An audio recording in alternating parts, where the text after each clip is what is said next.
Adam itu bapak moyang kita. Dosanya satu, makan buah khuldi, dikeluarkan dari surga. Kita dosanya banyak, kepengen masuk, nggak nyambung. Hai Adam, dari tidak ada kamu saya adakan. Saya perintahkan tinggal di surga. Merasa sepi sendirian, saya ciptakan Siti Hawa supaya kamu tenang. Kamu boleh nikmati semuanya. Ini boleh, itu boleh, ini boleh, itu boleh. Makan, makanlah yang kau mau. Minum, minumlah yang kau suka. Pakai, pakailah yang kau senang. Satu yang saya minta, jangan dekati pohon khuldi. Itu kau tidak sanggup, keluar. Diusir dari surga.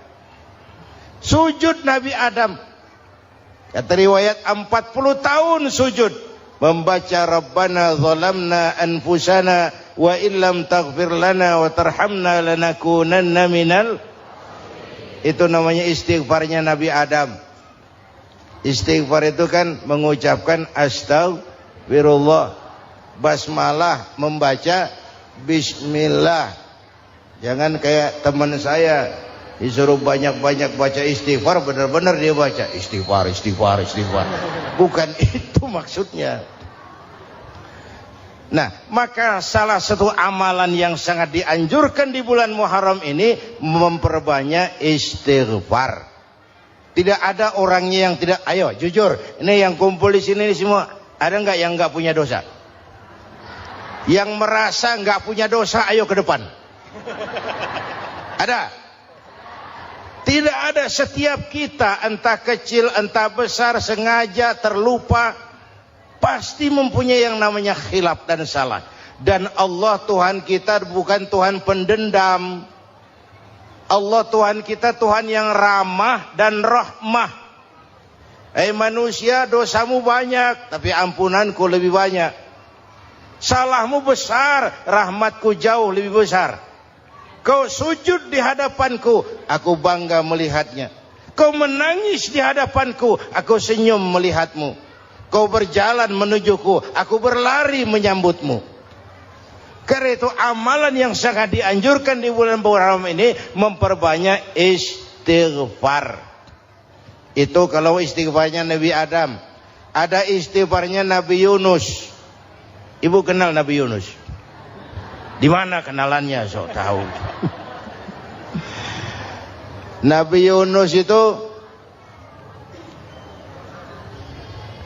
ketika berdakwah kepada kaumnya yang bandel, memberikan peringatan, kalau kalian tidak mau beriman akan turun azab. Kapan Yunus? Akan. Kenapa mesti akan? Sekarang aja kalau mau, saya tungguin. Kurang ajar betul ini umat. Akhirnya Nabi Nuh menghindar dengan perhitungan, kalau azab tidak turun saya sudah jauh. Meragukan janji Tuhan. Lalu naik kapal, dinaiki oleh Yunus, kapal mogok. Dicari siapa biang keroknya ini. Diundi, ternyata Yunus. Sampai 3 kali diundi. Dibuanglah Yunus ke dasar laut. Ditelan oleh ikan nun atas perintah Allah. Telan itu Yunus, jangan pakai dikunyah, rusak urusan. Telan saja, simpan di perutmu. Dibawa oleh ikan nun ke dasar lautan. Itu yang oleh Quran dikatakan bertemulah 3 macam kegelapan. Zulumatun salas. Gelapnya tengah malam, gelapnya di dasar laut, gelapnya di dalam perut ikan. Itu namanya peteng. Mbahnya gelap. Di perut ikan itulah Nabi Nuh sadar akan kesalahannya, meragukan janji Allah, meragukan janji Allah. Ia sujud di dalam perut ikan itu, membaca la ilaha illa anta subhanaka inni kuntu. Itu istighfarnya Nabi Yunus. Dibacakan istighfar begitu, ikan sakit perut, Pak. Di dasar laut kemana mau cari apotik? Dia naik ke permukaan, memuntahkan isi perutnya. Nabi Yunus keluar dengan selamat. Itu pun terjadi pada hari ke-10 bulan Muharram. Istighfar intinya itu. Itu amalan utama bulan Muharram, memperbanyak istighfar. Allah selamatkan Nabi Nuh dari bahtera banjir yang luar biasa, 10 Muharram. Allah selamatkan Nabi Ibrahim dari pembakaran Raja Namruz, 10 Muharram. Setelah Nabi Ibrahim itu menghancurkan berhala-berhala, Abrahat pulang mau ibadah, lihat Tuhannya berantakan, marah besar. Siapa yang menghancurkan Tuhan-Tuhan kita ini? Ada yang lapor, kami lihat Ibrahim. Tangkap. Belum ada bukti, tangkap dulu yang penting. Bukti belakangan.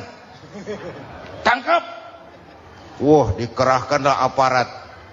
Tangkap Nabi Ibrahim. Disidang langsung oleh Abrahat. Oleh Namruz maksud saya.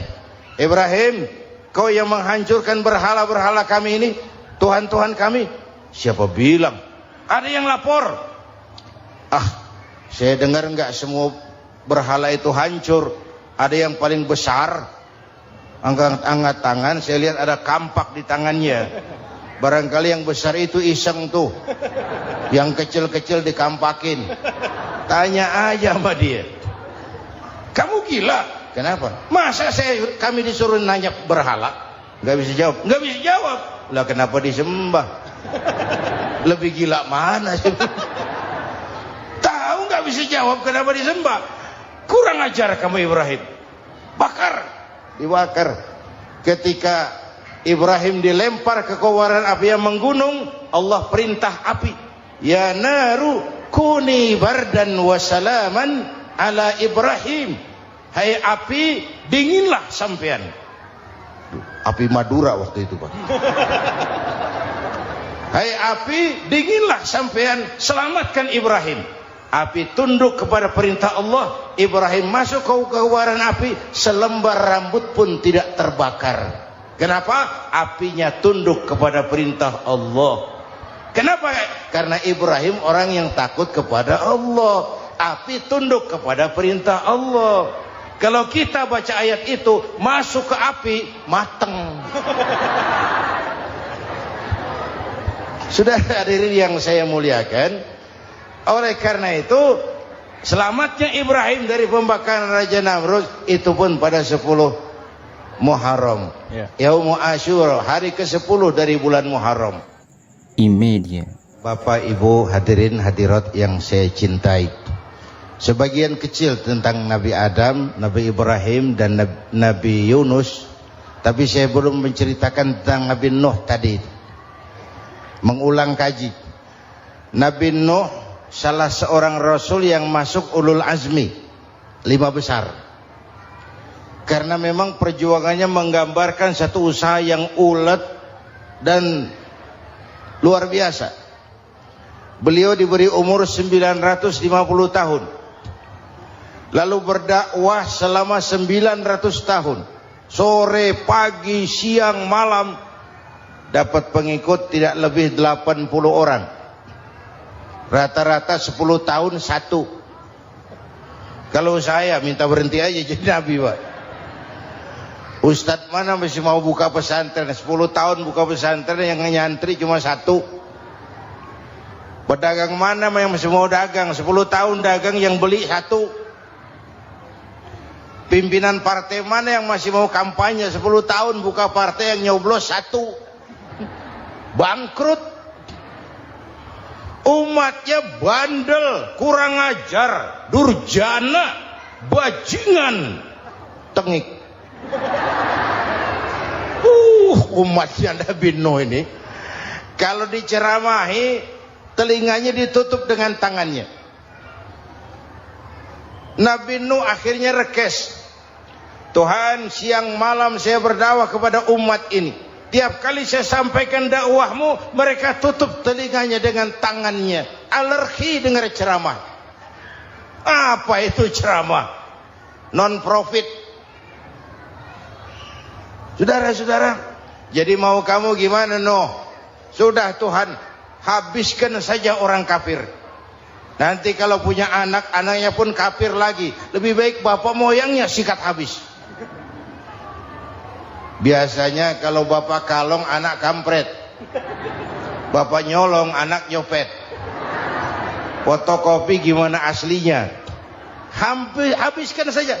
Itu mau kamu Nuh? Iya. Oke. Nanti aku turunkan banjir Nuh. Buat kapal. Dengan apa saya harus buat kapal Nuh? Ya dengan kayu. Kata Tuhan. Kayunya dari mana Tuhan? Ya dari pohon Nuh. Pohonnya belum ada Tuhan. Ya tanam dulu Nuh. Bikin kapal kayunya nanam pohon. Apa artinya? Perjuangan perlu kesabaran. Sukses itu ada prosesnya. Nggak bisa simsalabim abracadabra lalu kita mau sukses. Semua ada prosesnya. Walaupun kenyataannya begitu. Sukses banyak bapaknya, gagal itu yatim. Kalau kita sukses banyak yang ngakuin. Yang baru ketemu pakai manggil encing. Ketemu baru. Tapi sukses banyak bapaknya. Gagal yatim, nggak ada yang mau ngakuin kalau kita gagal itu. Udah bikin kapal dengan kayu di tengah kampung, bikin kapal ini. Bayangkan di tengah kampung bikin kapal, orang kafir makin menjadi-jadi. Lihat Nuh, kenapa? Makin sarap. Bikin kapal di tengah kampung mau belayar kemana? Tuh lihat, kalau orang nggak tahu tujuan, mountain setengah jalan. Proses yang dinilai bukan finalnya. Ya kayak gitu kesimpulannya. Saya enaknya sendiri. Bikin kapal. Kapal mendekati selesai. Ini orang kafir rame-rame datang ke kapal Nuh. Mau apa? Buang najis. Sakit perut berangkat ke kapal Nabi Nuh. Nongkrong.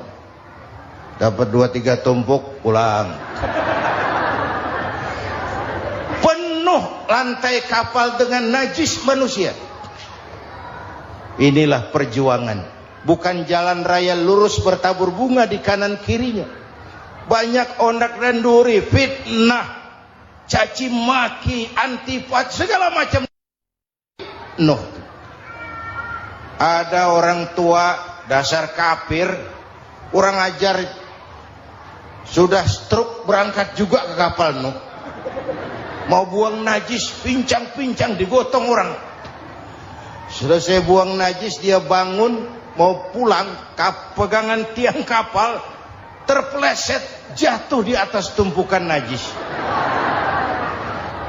Terjadi keajaiban, yang stroke-nya sembuh, lumpuhnya hilang, berangkat digotong-gotong pulang jalan gagah sekali. Tapi orang kampungnya heran, ente sudah sembuh? Sudah. Berobat di mana? Kok begitu paten? Di kapal Nuh. Masih banyak.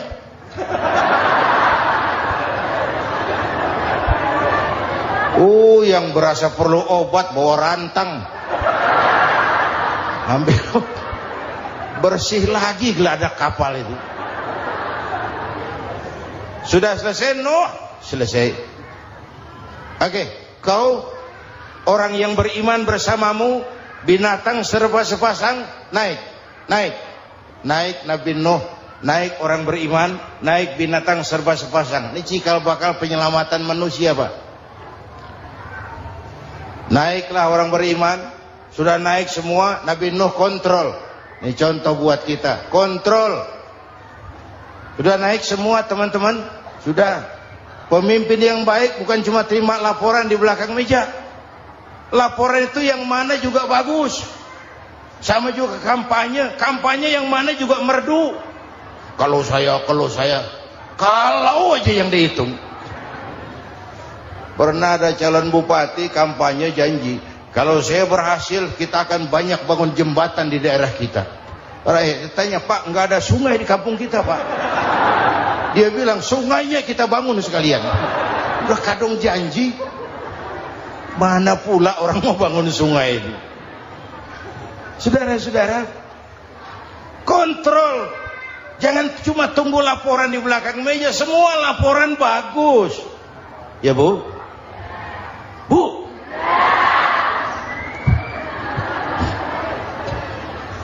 Nabi Nuh kontrol.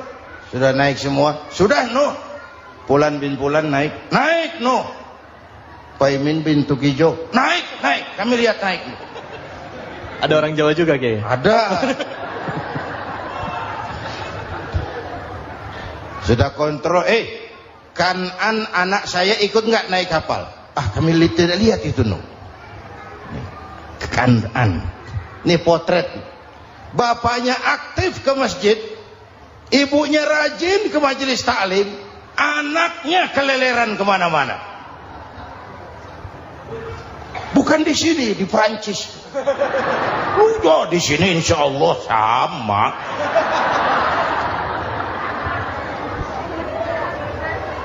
Nuh karena sayang anak, Nuh karena cinta anak, Nuh karena tanggung jawab anak, cari naik ke atas kapal.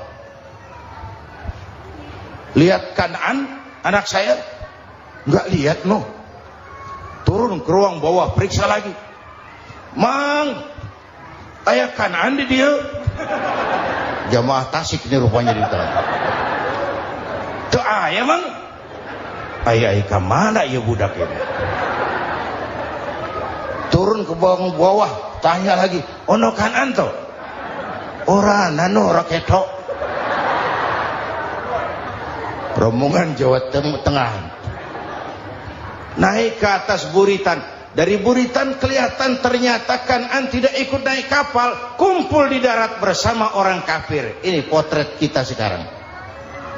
Kumpul sama orang kafir, hanyut anak-anak kita, ditelan budayanya orang kafir, ditelan tradisinya orang kafir, ditelan pergaulannya orang kafir.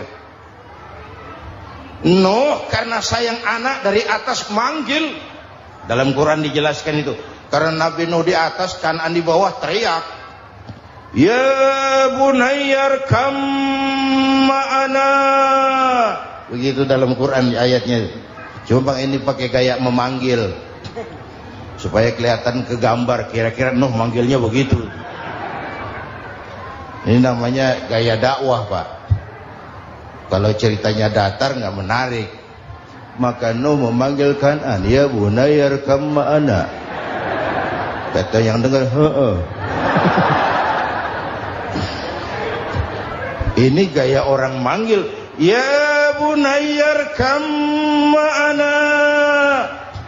Kan'an, kesini nak, naik kapal sama papi.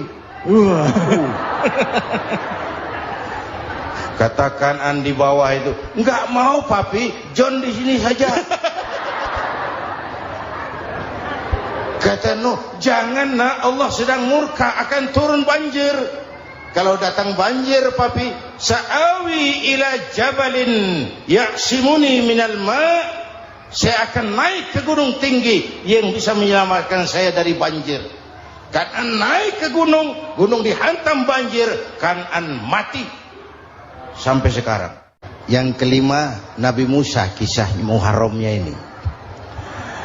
Lahir dalam kondisi yang sulit karena Fir'aun mimpi akan lahir seorang anak dari keturunan Bani Israel yang akan menghancurkan kerajaannya. Kata Fir'aun, sudah lahir belum anaknya? Belum.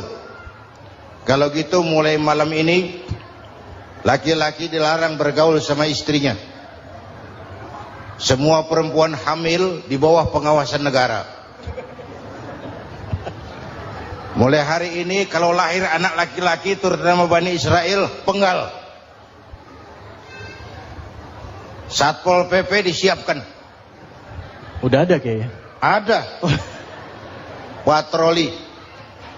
Bayangkan, Fir'aun itu bikin undang-undang seenaknya sendiri. Apalagi merasa kekuasaannya dalam ancaman. Penguasa manapun kalau merasa dalam ancaman, panik. Padahal kekuasaan itu kayak harimau. Makin lama ditaiki, makin sulit turun. Kenapa? Karena macannya makin lapar. Naik terus capek, turun dimakan harimau. Serba sulit. Saudara-saudara, kalau kita mau belajar dari Pak Harto, saya melihat kekurangan Pak Harto cuma satu, terlambat berhenti.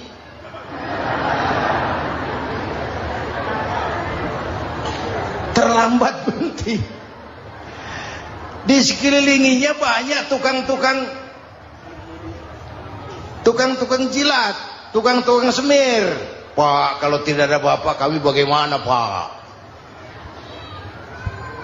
Saudara hadirin yang saya hormati, maka sering saya ingatkan, temanmu yang sejati adalah teman yang membuat kamu jadi benar, bukan teman yang selalu membenarkan kamu.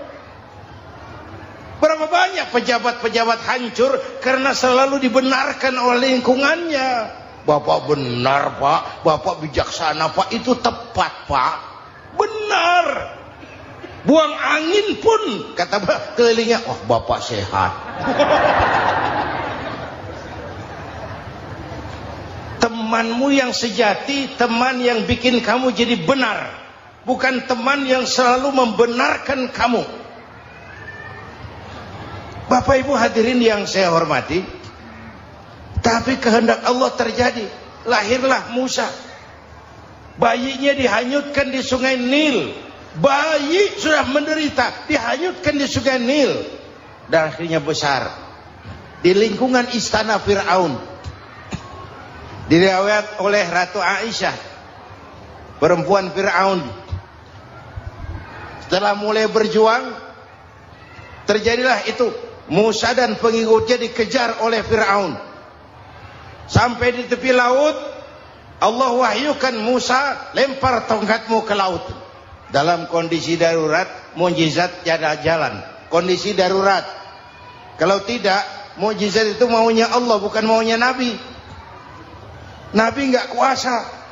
Allah yang mau. Tapi hidup Nabi bukan mukjizat, manusiawi. Tidak mentang-mentang ada mukjizat tongkat, tiap sulit main tongkat. Nggak usah berjuang kalau begitu. Itu darurat menyelamatkan umat. Tongkat dilempar ke laut, laut terbelah. Laut terbelah. Itu secara visualnya bisa kita lihat dalam film The Ten Commandments. Udah nonton belum? Urusan nonton kalah sama Ustadz bagaimana sih? Ten Commandments, 10 firman Tuhan. Tekniknya bagus loh. Bagaimana laut terbelah. Musa lewat, Fir'aun mengejar. Musa sampai di ujung sana, Fir'aun masih di sama tengah perjalanan. Laut nutup kembali. Laut menutup kembali, Fir'aun tenggelam. Cengap-cengap di lautan. Begitu nafas sampai di tenggorokan, Fir'aun sambil cengap-cengap itu, amantu bi Rabbi Musa wa Harun. Duh, kalau begini mah saya juga percaya sama Tuhannya Musa. Malaikat maut jengkel, goblok loh. Terlambat sekarang. Ditenggelamin terus. Modar. Musa selamat. Fir'aun mati.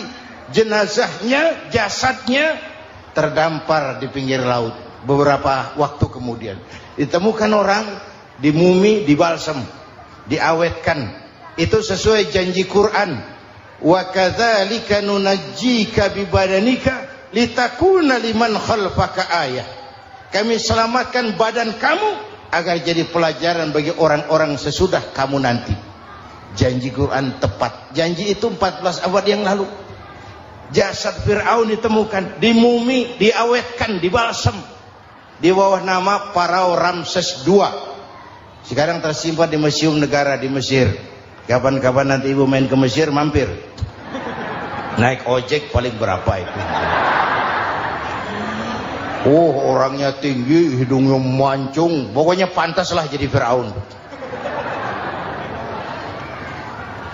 Selamatnya Musa di kejaran Fir'aun di ujung sana itu terjadi pada hari ke-10 bulan Muharram, yang oleh orang Nasrani diperingati dengan hari raya Paskah. Mereka melaksanakan puasa, mensyukuri nikmat keselamatan dari kejaran Fir'aun. Makanya kalau kita ikut puasa di bulan Muharram, bukan mengikuti syariatnya Nasrani, salah. Karena Nabi mengajarkan, itu sumbernya. Bukan ikutan sama ibadahnya Israel. Tapi memang agama ini kan merupakan mata rantai. Datang Rasul baru melengkapi Rasul sebelumnya, datang Rasul baru melengkapi Rasul sebelumnya. Mata rantai yang berkaitan. Setelah Muhammad selesai, selesailah tugas Nabi dan Rasul. Selesailah misi Nabi dan Rasul. Tidak ada Nabi lagi sesudah Nabi Muhammad. Itu harga mati, titik. Gak ada kompromi. Siapapun sekarang ini nggak datang ngaku jadi Nabi, wajib tidak percaya. Wajib tidak percaya. Tapi kaitannya memang kita bilang Nasrani, orang bahasa Arab, bahasa Ibraninya Nazaret, Nasiroh, Nazaret. Itu beda dialek. Kita Daud, dia David.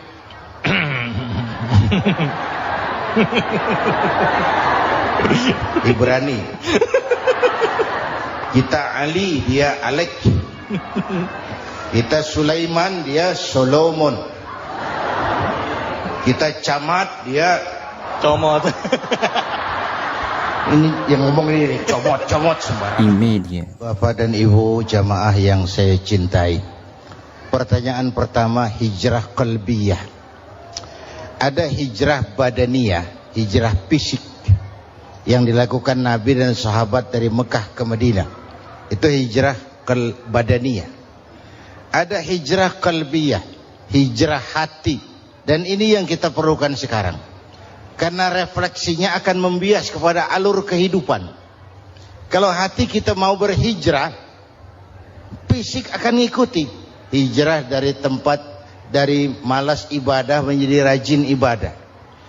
Hijrah dari maksiat kepada yang ma'ruf, dari berpecah belah menjadi bersatu. Hijrah seperti itu yang sangat kita perlukan. Apalagi masyarakat ini paternalistik. Kita harus hijrah mental sekarang ini. Maka yang disampaikan tadi benar. Seorang ketua MK siap mengundurkan diri kalau terbukti anak buahnya terlibat suap. Itu walaupun siap, tapi sudah angin segar buat rakyat. Bahwa masih ada banyak insya Allah pejabat kita yang punya harga diri. Walaupun ada juga pejabat kita yang muka tembok, kulit badak, kuping kebo.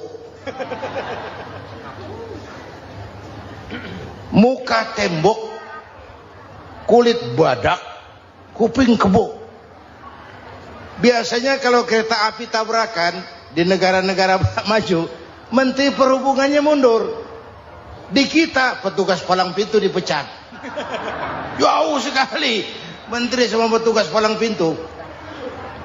Yang benar-benar diadili yang krocok-krocok, kopral-kopral gitu. Padahal hadisnya jelas, ar-rashi wal murtashi finnar. Yang nyuap dan yang nerima suap, dua-duanya neraka. Kasus potret belakangan ini, yang nerima suap, yang diuber, yang nyuap aman. Yang nyuap aman, yang korupsi pajak dikecil-kecilin, yang ngemplang pajak aman. Padahal ngemplang pajaknya triliunan. Padahal dia sudah dikasih fasilitas oleh negara mengelola sumber daya alam negara yang artinya milik rakyat. Dia harus bayar pajak, uang pajaknya dikumpulkan bagi sebesar-besar kemakmuran rakyat. Itu tindakan merugikan rakyat. Karena itu betul, saya setuju, hijrah qalbi yang perlu kita lakukan sekarang. Hijrah hati. Kita ini bangsa Indonesia, seperti timnas. Timnas sekarang anak-anak muda sudah berani pakai baju PSSI. Iya. Kenapa? Menang. Coba kalau kalah terus, nanti menang. Tapi bangsa Indonesia itu memang seperti timnas, namanya kesebelasan, 11 orang. Walaupun ada pemain bintang ya ada presiden, gubernur, menteri, itu bintang-bintang. Tapi bintang baru ada artinya kalau dibantu 10 pemain yang lain. Cristiano Ronaldo, siapa itu? Penyerang tengah Real Madrid, Wah. bintang. Lionel Messi. Siapa lagi? Barcelona. Bercelana.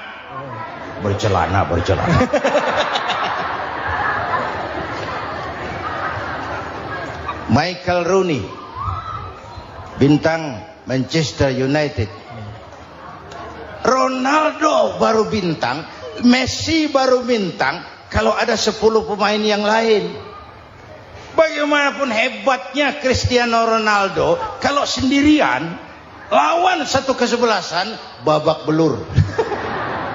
Itulah kita, bangsa Indonesia. Kita satu kesebelasan, harus saling memperkuat.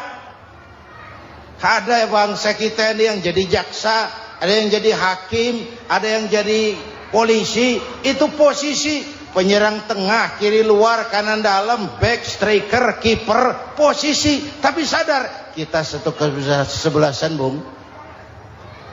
Jangan bikin gol ke gawang sendiri. Kalau punya bola bagus, operan dong sama temannya. Yang bisa menciptakan gol, operan. Ada yang jadi pengusaha besar, bagus boleh. Punya untung besar, operan. Kasih masjid, kasih pesantren, operan. Ini kesebelasan kita kalau punya bola, pelitnya setengah mati, Pak. Nggak mau ngoper. Bawa sendiri, mending bikin gol. Enggak. Kita ini satu kesebelasan. Satu sama lain harus saling memperkuat. Bahwa ada penyerang tengah, itu sih posisi. Tapi kalau memang peluang memungkinkan, ayo dong operan. Saya iri sama kesebelasan Nasrani di Indonesia. Mereka kalau punya bola, operannya cakep. Gereja cepat selesai, rumah sakit Kristen cepat selesai. Kenapa? Operannya bagus. Kita ini kalau punya bola bawa sendiri, nggak mau ngoper. Maka masjid nggak selesai-selesai. Madrasah banyak yang bocor. Rumah sakit Islam kalah bersaing. Kenapa? Operannya berat. Ayo menyadari, kita ini timnas, satu kesebelasan. Jangan menjegal kawan seiring. Kawan sendiri dijegal. Sudah musuh terlalu kuat, gawang sendiri dijebol. Akhirnya terbalik kita ini. Ujian terberat telah diberikan Allah kepada para anbiya, kemudian para aulia, kemudian para ulama. Summal amsal fal amsal, ke bawah dan ke bawah. Diuji setiap orang menurut kekuatannya berpegang kepada agama. Karena anak Melayu bilang, kalau takut dengan ombak, jangan berumah di tepi pantai. Kalau takut diterjang ombak, jangan berumah di tepi pantai. Kata ibu tadi, mau jadi pohon tinggi harus berani ketiup angin. Makin tinggi pohonnya, makin keras anginnya. Takut angin, jangan jadi pohon tinggi, jadilah rumput. Nggak ditiup angin, tapi diinjak kebo. Apa yang nggak ada resikonya? Apa yang nggak ada resikonya? Semua nabi ada yang dihantam kekuasaan yang arogansi. Ibrahim berhadapan dengan Namrud. Musa berhadapan dengan Fir'aun. Ada yang diuji dengan berhadapan umat yang sangat kurang ajar. Ada yang diuji dengan gosip yang dahsyat. Nabi Yusuf digosipi sama Zulaikha itu. Nabi Yusuf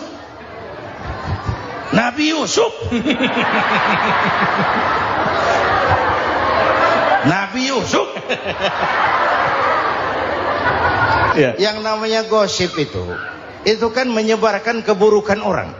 Kalau benar saja hukumnya ghibah. Kalau salah hukumnya fitnah. Fitnah lebih bahaya dari pembunuhan. Benarnya ghibah, salahnya fitnah.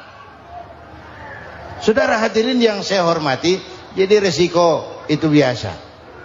Tidak ada yang tanpa resiko. Kalau takut ombak, jangan berumah di tepi pantai. Tinggal bagaimana kita menyikapinya. Kalau kita dewasa, ini bagian ibadah saya kurang. Mungkin karena dia omongin orang, tambah pahala saya. Mungkin karena dia omongin orang, tambah pahala saya. Maka saya ngadepi gosip sepatah pun saya nggak ngomong. Saya cicing wae cicing. Saya percaya masyarakat tuh punya filter. Amin. Saya percaya Tuhan tuh nggak tidur. Kemudian melahirkan kita ke alam dunia ini, secara biologis bahan kita sama, dan tidak itu yang menentukan ketinggian